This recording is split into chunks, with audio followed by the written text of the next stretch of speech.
Fed up of floor robes, driven to distraction and drowning with doom boxes? Tired of living in chaos? Welcome to Decluttering Untangled, how to declutter when you're overwhelmed, ADHD or autistic.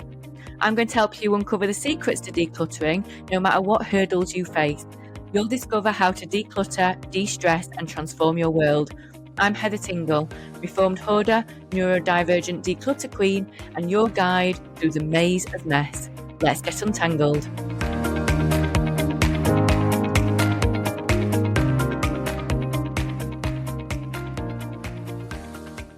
Hello Untanglers, and welcome back to another episode of Decluttering Untangled with me, your host, Heather Tingle.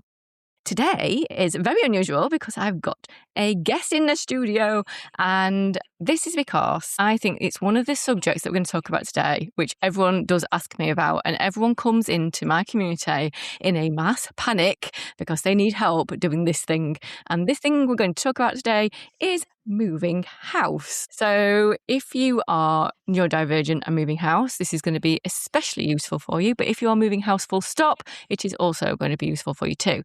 So the lovely person I have got sat in front of me is the fabulous Emma Sales. Now, Emma Sales is from Navigating Neurodivergence, and Emma has written a book. Now, I discovered Emma through a mutual friend who was like, you two need to speak to each other.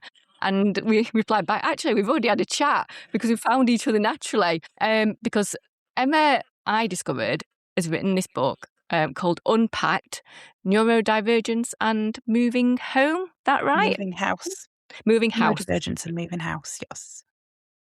And I just thought it was such a brilliant resource for people to really kind of like spell it out as an almost a bit of a blueprint, a bit of a how-to guide, a bit of a manual, but also a bit of storytelling in it as well about people's own experiences. And it's not just yours, there's other people's as well, which is really cool. Yeah. And I was like, I need to speak to you. Like my community needs you, Emma. So hello.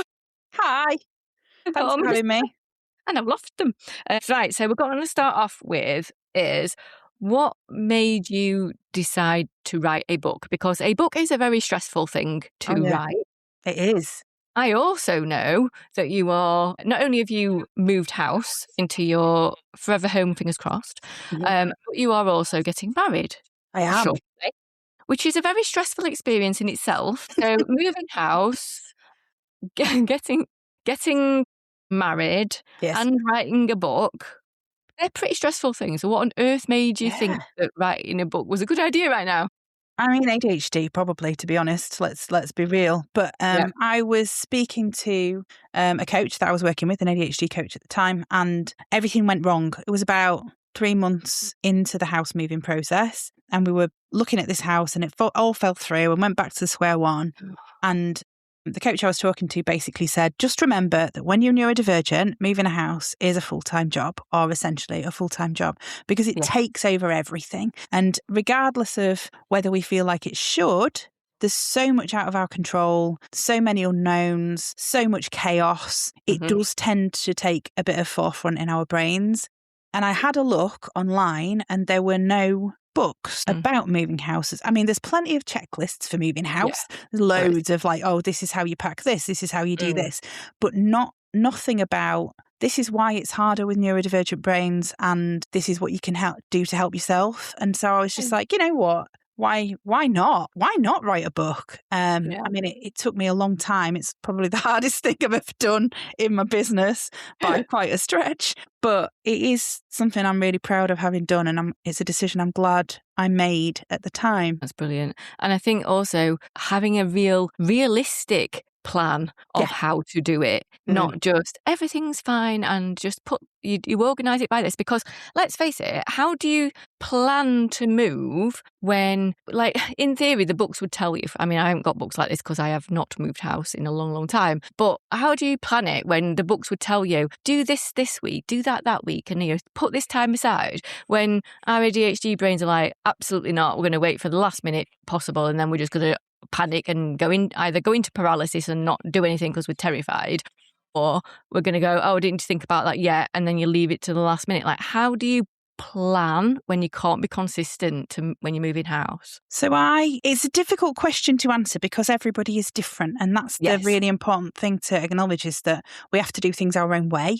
And the thing that I commonly find from personal experience and from working with clients is we make a decision like, brilliant, I'm moving house. I mean, there's a whole part before that where you have to decide whether or not to move and whether it's worth it and whether it's the stress, whether you can have the conversation with the person that doesn't want to move or might not think it's as much of a priority and all of those things, which is the thing I would say for that is if you want to move house and that's the thing you want to do, it's okay to address it. It's always okay. If you're in a relationship, the other person should always be open to a conversation, even if it doesn't end up happening. It's just a conversation, isn't it, at the end of the day? I mean, that's a massive simplification of what it is, but it's just a conversation. So that's fine. There's like 2 points to it. So it's the first point is planning about actually doing it as if you're going to do it or not. And then the other part is when you've decided, yes, it's actually happening. Yeah. Where do you start then? And when it's actually happening, often there's a shiny thing. So you'll start, it's happening, you're moving, brilliant. We want to sort everything. We'll do this. We're going to declutter all of this and we're going to do this and we're going to do that and we're going to do the other. And it's really exciting. And then you get into it and then stop. It's like how much you do before your brain goes, okay, I've had enough of that now. We'll leave it for a bit. And then that's when the procrastination starts and when everything gets frustrating. And then it's like, I had this plan and I was supposed to be up to here now and I'm not up to here now. And oh my God, I'm failing as a person. And that is the point where you need to take a step back and just say, hang on a minute, your brain doesn't work like this. You've been through this before. What happened then? What worked then? What didn't? Being prepared to be really stressed in the couple of weeks up to moving because you've done all of the stuff. Is there anything you can do in between that shiny phase running out and the crisis mode of just before moving kicking in, that will help you move forward? Is there anything that will help you feel excited? How much can you visit the new house or visit the new area or look at photos or anything like that to kind of keep the motivation up? But if you can't, then it's okay. You can't, there's an epic moving spreadsheet attached to the book, which has everything for those of us that like to be planned. I mean, for me, the way it works for me is that and this is what happened when I was writing the book as well, is I get excited and then I procrastinate. And then after a while, my autism, which is, very friendly, comes in and says, we've procrastinated enough. You need a spreadsheet for this. And then with the spreadsheet comes in and then everything gets organised and I kind of stick to it. And then kind of not. And, some people find it useful to have a plan and not stick to it. But essentially, doing things in a way that works for you. And if it works for it to be last minute, just plan for it to be last minute, Take the pressure off. Forget what everyone else is telling you should be doing and think about what's right for me and how is this going to be easy for me or as easy as possible for me? What do I need for this to work, We talk about reality self and fantasy self quite a bit in this podcast. And I think that you need to totally and utterly work with reality self for this one, not the fantasy self that you're going to be hyper organized, everything's going to be color coded, you're going to have the perfect move. Actually, it's not going to work like that. You're going to be with the reality self that will leave things last minute. It is going to get overwhelmed. That is going to get stressed. That probably, if we're totally honest, is in an ideal world, of course, I would say declutter before moving. However, if you are at the point where you are actually moving, it's probably too late to do it now because you've got enough on with moving and packing. Whereas the bit where I would say you need to actually start decluttering is the bit where you're thinking about moving. Before you're committed to anything, before you know anything's happening, do it at that point. If you've not got to the moving part yet, great. But if you're at the moving part, pick your battles. You've got enough battles with moving house, haven't you? Because that's hard enough. Like you said, it's a full-time job in itself. I mean, there's lots of ways to declutter, which that's what you do. There's lots of ways to declutter. And it's just finding the point at which, I think everyone, moving house is such a fantastic opportunity to get rid of so much stuff. And then we'd have less to move. So it's less work and there's less to do at the other side. And then I'll only have the things I need at the other side and it'll be perfect and everything will be great. Everyone thinks of it as like this new fresh start. But it's still you and it's still your stuff and you've still got to do the work regardless if you're moving or you're not. So moving might be an initial motivator that gets you started, but it won't keep you going at it because you're going to get stressed anyway. So so if you're not moving, declutter now. And then when you decide you're going to move, you've already done it. If you're going to move and you're ready to move, don't start it. Like, you're going to, obviously, as you pack and whatever, there's going to be like easy wins that you'll see, like, oh no, that doesn't need to come with us, that can go. That's easy. Yeah, you can do that. Of course you can. So if you're going to pack, have you got any actual tips on like, how do you like label boxes, for example? Like, would you like, you know, the wonderful, clever idea of it, you know, I'm going to have blue labels for this room and pink labels for that room. I mean, it's a lovely idea. What would your take on that be? First thing I would do is to look at a plan of the new house, because it's all well and good packing your current house, but you need to think about where things are going to be going in the new house. It's not about where they were in the old one. That's a really good tip. So that's the first thing. Yeah. And then there's multiple levels. I mean, the spreadsheet has a packing log where you just have to number the box and then it tells you on the spreadsheet where it's going. That's your hyper-organised, right? That's your hyper-organised person. Yeah, and then for those of us that open a spreadsheet, maybe start 2 bits on it and then never open it ever again. No, I'm not doing that. That's ridiculous. How could anybody possibly maintain this? Then you just use whatever you're comfortable with. I mean, if you know, as long as you know what it means, and the movers, like if the movers, one of the biggest things that the movers said to me, because we visited the house about fortnight before moving in, this would be something I would advise for everybody, just to check we knew which furniture was going in which room. Once you know which furniture is going in which room, it's easier to decide which items are going in those rooms. So if you look at your bigger things first, then you look at all your stuff and you think, right, that's going on that shelf's in that room, you know, and it's the room, however you refer to it. And then if you need a brief summary of what's in there, I just put it on the top and on one of the sides. But then I think the way that it's, you know how much stuff you have, you know, you know when you're going to be moving it, whether it's going to be something that if you're renting, for example, you're moving later on, you know, what's a priority, what isn't a priority. And as long as you can, if you've got people helping you move, as much as of the stuff can end up where it's going when you get in, the better.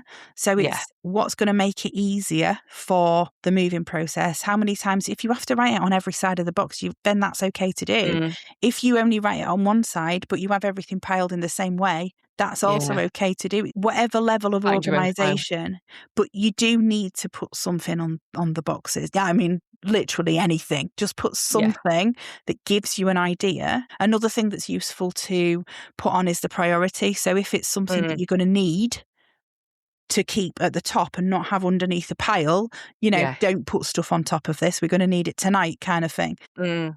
So the things that you need, marking a different colour or something to make them noticeable, so they don't end up, you don't get there, where are the plates? Oh, they're underneath that pile in the corner and we can't get to them for a week, you know.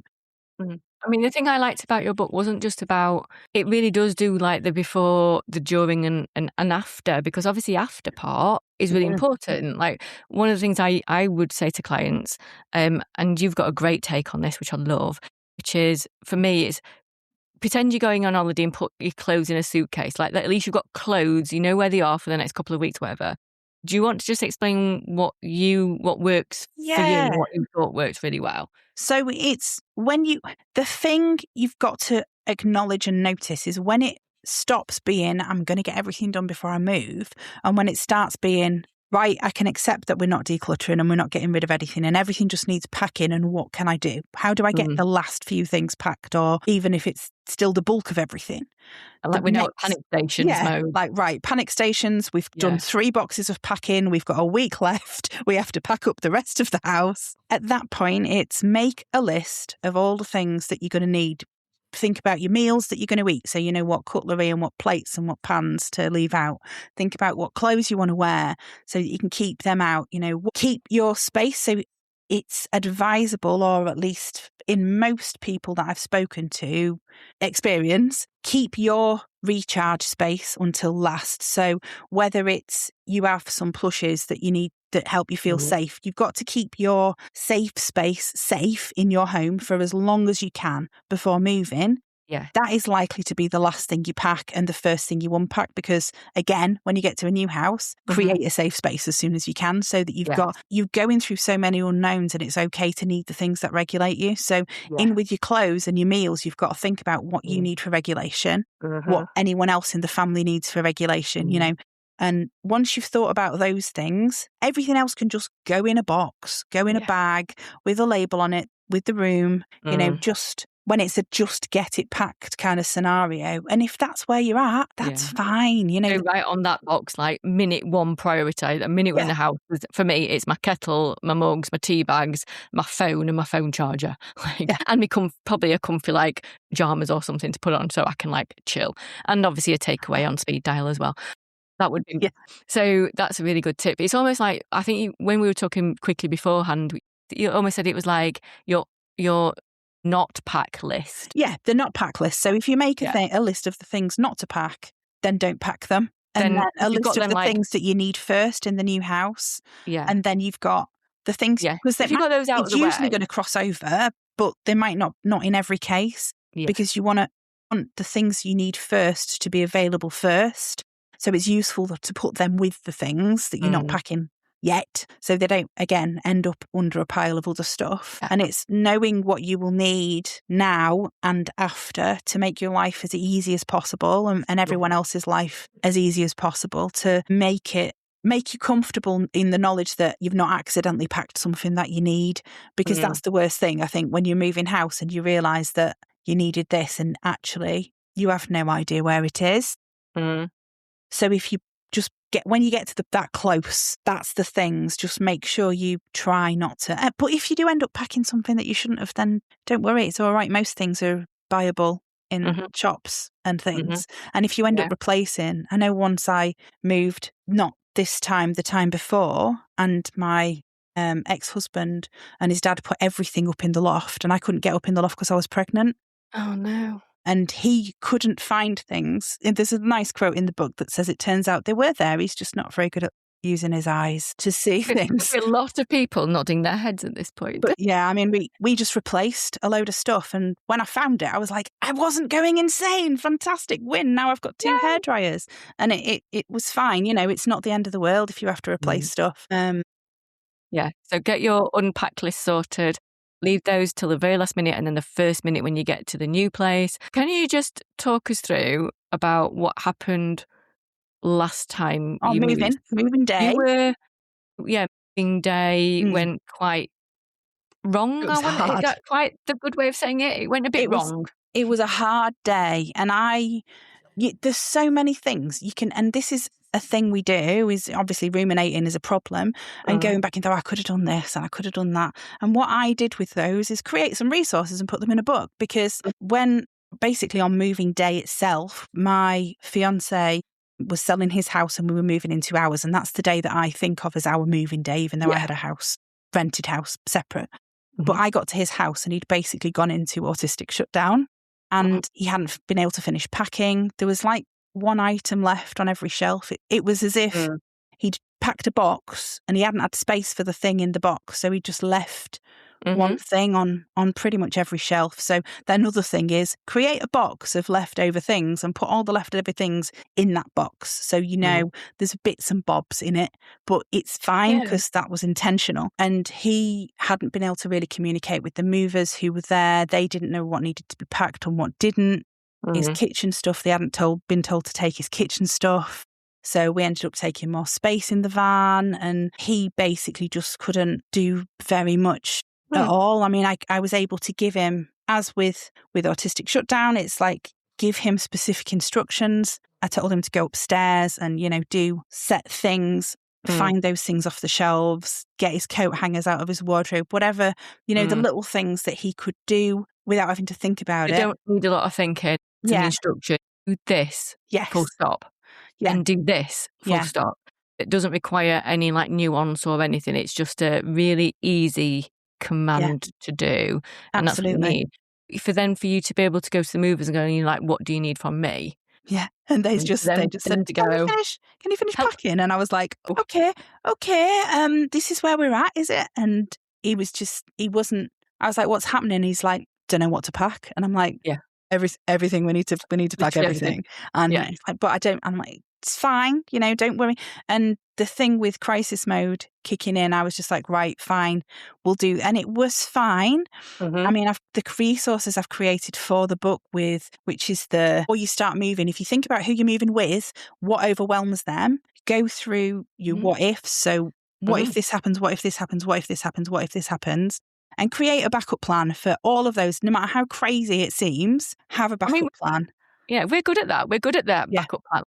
I think neurodivergent people are just amazing in a crisis simply because, generally, unless it's actually happening to you. Like if it's happening to other people, we're much better at it. But generally, because we seem to spend our lives having plan A's and B's and C's and, well, what happens if this happens? And if that happens, what do I do? And if that happens, what do I do? If you've got those plans already kind of thought out, then everything else becomes a lot easier everything becomes easier to deal with because you've got those backups. Yeah. And on the day, let's face it, something is probably not going to go to plan. Yes. So what kind of plans? I mean, obviously the plans that you can create are knowing how someone might react, what people in your family or who you're moving with or you, like what's going to help you. And also like, what are you good at? So everyone's got, things that they are amazing at and the things that they're, struggle with. So look at the struggles and then look at do you know what? For example, my mum is really good at this. Okay, mum, you need to be in charge of. Hello, Untanglers. I just want to quickly interrupt this podcast to give you an amazing offer. As a thank you for listening to me, I want to offer you a big discount off one of my courses. It's perfect if you're at the start of decluttering, and that's my Getting Started and Zoning workshop. So if you're feeling a little bit lost, knowing where to start, you just need a little bit of guidance, this is for you. It's pre-recorded so you can watch it and re-watch it as many times as you like with lifetime access. If you enter the code podcast as the voucher code, you'll get £20 or $20 off the price, making it less than half price. Just go to courses.untangledbytingle.com and use the code podcast for your discount. Yeah, I mean, allocating. Yeah. If you have a schedule for the day, for moving day, or for the run up even, this person's doing this person's, that's her responsibility, that's his responsibility, this is what needs to be communicated to X person at X time, this is what's happening, how clear can you make it, how much clarity can you add to that situation, and it just making the best of everyone, I mean, my fiance is autistic, he's not ADHD, crisis mode isn't something that he has, so it's acknowledging that that I'll function amazingly in a crisis, he will go to pieces, so he needs to have everything. This is where we need to be. You are safe. You are looked after, and also at the bottom, this is the reasons why we're doing this. This is what we have to gain, because you have to constantly, the more stressed you are, the more you have to remind yourself of why you don't just sack it all in and walk away at the last minute. It's why are we doing this in the first place? And having that as a reminder can just help to jolt you out. So there's lots of things that you can do to navigate that overwhelm if it happens, and just being prepared for if somebody does go into shutdown or meltdown, giving them clear instructions or giving them space, having a space, like keeping a regulation space in your house until you literally last moving and the new house, so that if somebody does go into a meltdown or have a meltdown, they have somewhere to go, even if it's in the car, when we were moving, when we were selling my fiance's old house, when viewings came, he just took all his plushies into the car and just drove around the block with his plushies while the viewings were happening, just to ground himself, just to give himself some control over what was happening. And it's wherever you can find that control. And even if you're not neurodivergent, I know some people who listen to this aren't, still being aware of how to decompress and how to de-stress yourself is absolutely vital, because I remember when I moved house and I was moving from, a parent's home to this one. So I didn't have a lot of stuff. It wasn't a stressful process with regard to packing, for example, because I didn't take very much, because I didn't have very much then. But I still remember it being the most stressful experience of my entire life up until that point. And I include the times where I had a breakdown at university and all that, like I include that. It was beyond a doubt the most stressful experience. It would be even worse if I tried to do it now. Like, oh my word, I can't even begin to think about it. But I know the upheaval and stress I feel when I'm having some work done on maybe one room in my house and all the furniture and everything has to come out of that one space. Yes. If I have to deal with that within a whole house, of course it's stressful. Like, you've got to work out how you're going to keep yourself, I want to say sane, but that's probably not the right word. Like, how are you going to ground yourself? How are you going to take a breather to regulate so that you can think clearly, because you need to be able to think. And if you are so overwhelmed that you can't think, which is generally when people come into my group and go, I'm moving house in 3 weeks and I've got to declutter. And we go, actually, do you know what you really need to do right now? Not declutter. Just pack for when you get there and just think, do you know what? There'll be some things that are easy wins, but the rest of it is you just need to concentrate on actually getting it packed and getting it. Even if you have, I mean, I know for years, and I mean, I mean, literally years, I had some bags that I knew I had to sort, and they'd moved from house to house to house to house, and they never really got sorted. But it's like, if you've got a box that's labelled, most of this will go in the charity, most of this will I can declutter this to declutter, and one of the big things is the stuff that you don't really use very often or that you're holding on to for no good reason. If you put a date on it, when you move, we moved house. I hadn't touched this in 6 months. Put it in the garage. If you've not used it in 12 months, you can get rid of it without even opening it, No. Yeah. Honest. But it is, having a date on things is very useful as a feedback mechanism for yourself to know the level of importance of this box, because it's obviously been a delayed procrastination and there's something that is stopping you from getting excited about sorting it out. Yes. Knowing what that is so useful to know how to tackle it, which is really good. So you've moved house 15 times, so you are now an expert in everything that could possibly happen when you go away. So your book is kind of split into 3, isn't it? So the first one is tell me there's 3 different parts to it. So there's part 1, which is my story of moving most recently, and the coaching bit. So all the coaching tools that I used and that I created are in that part. Amazing. And part 2 is all of my experience of moving the other 14 times. Now, those other 14 times I was not aware of my neurodivergence. So what I do is I go through every experience and I unpick it and look back at it on hindsight. And this is why I did this. This is what I've learned looking back. And it was it was a really emotionally intense experience in some parts. It was quite upsetting in parts, but it was so cathartic. And to be able to go back and think, I beat myself up so much for doing things this way when actually it was a coping mechanism, or actually it was because of this, or it was because of that. And the decisions that I made in my life and why I made them, in the before times, which is what I call it. It's so nice to be able to go back and validate those experiences and those decisions and understand them. So that's part 2. And then part 3, stories from 13 other collaborators. So there's 13 other experiences of moving, because when I started writing the book, I'm like, white woman buys house and writes book about it. I didn't, with male partner. It's very specific, quite narrow.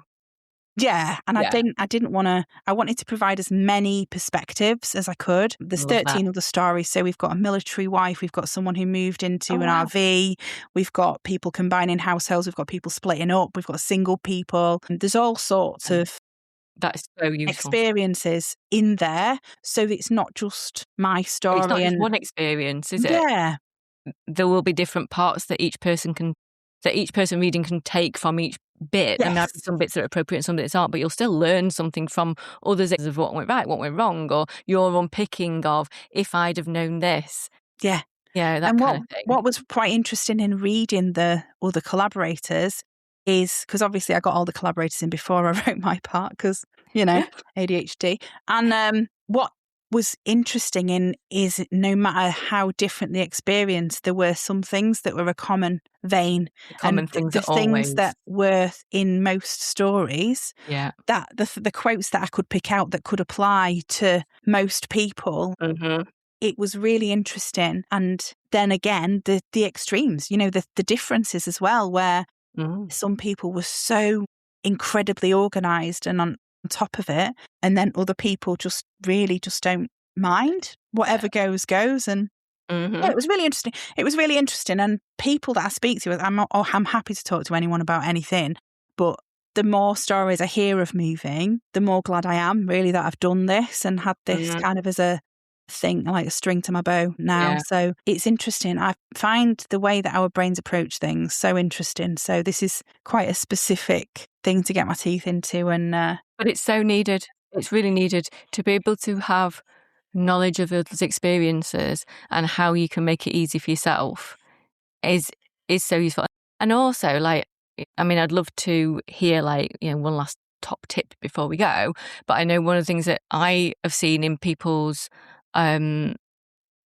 experiences that I've had dealings with when people were moving was a chuck it in a box at last minute, but if it at least, because it's always that random stuff that they never got around to decluttering, but even if it is just writing on the box, this is the random stuff that was in this drawer in this room, then you already kind of know in your own head what it is. Like that makes it so much easier when you get to the other end than nobody else has to understand it. Thing. As long as it gets put in the right room, nobody else has to understand what's in it other than you. Other than you. And it's doing things that in a way that work for you and forgetting what anyone else said. I mean, it's nice to get advice and it's always good to ask for help, but things need to work in your way and need to be done in your way because it is your house fundamentally at the end of the day, isn't it? It's your house and your family's house. So, and it's worth it in the end. I mean, there's a couple of really nice bits actually in the book where like when I wrote part 2 of the book and I was really upset towards the end, and my fiance just came in and he was just like looking at the garden and like, look, this is our garden furniture and look, our streams down there and this is the bit we like and this is the bit, and we've moved, and both of us, it was a huge deal for both of us, and it just really reminded me of how far I've come. And I mean, there's a lot of times in my life I never would have expected to end up where I am. So I'm hoping that people reading my story will appreciate that and realize that it's possible, to settle, because it's so hard. It can be so hard as a neurodivergent person to find your place and to feel settled. Find your forever home. And make it your own and make it yours and declutter it so that you're proud of it, which is a wonderful place to be when you get there. So let me just recap a few top tips. So first one is making sure everyone knows what jobs have got to be done at like what time. So everyone's on the same page. And if you suddenly bring in recruits at the last minute, they can just look at this information and go, right, this is what we're working on. Remembering why you're doing it. So like, you were saying about your partner saying about, look, we've got a garden. Like how wonderful is that? And how beautiful that is. So knowing why you're doing it, labeling your boxes on more than one place, having a non-pack list. So the things that you're leaving to the last minute, knowing how to decompress and soothe yourself and have that safe space as the last thing before you leave and the first thing when you get to the new place. Have you got any more like last tip for anyone listening that's right, okay, we're thinking about doing this. What is the last like top tip you would give people? It sounds corny to say what will be, but whatever happens will happen. And most people listening to this will have moved at some point. Most of us have moved, in our lives. And you got through that. And the more experience you have of moving and the more you can think back, that you can handle it, you can get through it, you'll come out the other side and you'll work things out. So even if everything goes wrong on the day, you'll be fine. And even though it can be hard to feel that, it is really important to acknowledge that you can get through it and you will. And if it's something you want, it is definitely worth it, And it'll be okay in the end. It will. It will all be okay. Well, of course it will. Okay, so that is so lovely. And I think it's a really nice kind of way to end it. So if someone wants to find you and find your book, so how do they find you? How do they find your book? I will put this information in the show notes as well if you're listening. So my book is on Amazon. So if you go on Amazon and search for Unpacked, it's there. Brilliant. If you want to find me, then head to navigatingneurodivergence.co.uk. And if you want to find specific resources, navigatingneurodivergence.co.uk/links-and-resources, which amazing. I need to shorten that, but it is what it is currently. It works for me. We'll put those in the show notes so you don't have to remember. You don't have to start writing it all down if you're listening. Don't worry. Emma, thank you so much for your time today. I really appreciate you. And I really do think that this book is, this book was the reason why we managed to speak to each other, was because I saw it and went, my word, this is so needed. So thank you so much on behalf of the community that needs this information. Thank you so much. Take care. So until next time, I hope that has helped you. If you've got any questions, into the Facebook group. If you've got any questions for Emma, just ask, and I'm sure we can get Emma in to answer. And just remember that you're not alone. Be kind to yourself and keep untangling. Thanks for joining me for today's episode of Decluttering Untangled. If you found anything that I've said today helpful, please do me a favour. Hit that subscribe button or leave me a review. It's like receiving a virtual high five that keeps me going and lets me know that I'm helping real people out there and I'm making a difference. Please remember, you're not alone in this. I'm building a community of fellow untanglers over on Facebook. Just visit the show notes for the link to my free decluttering community. So until next time, remember, you're not alone, you're not lazy, you can untangle your life.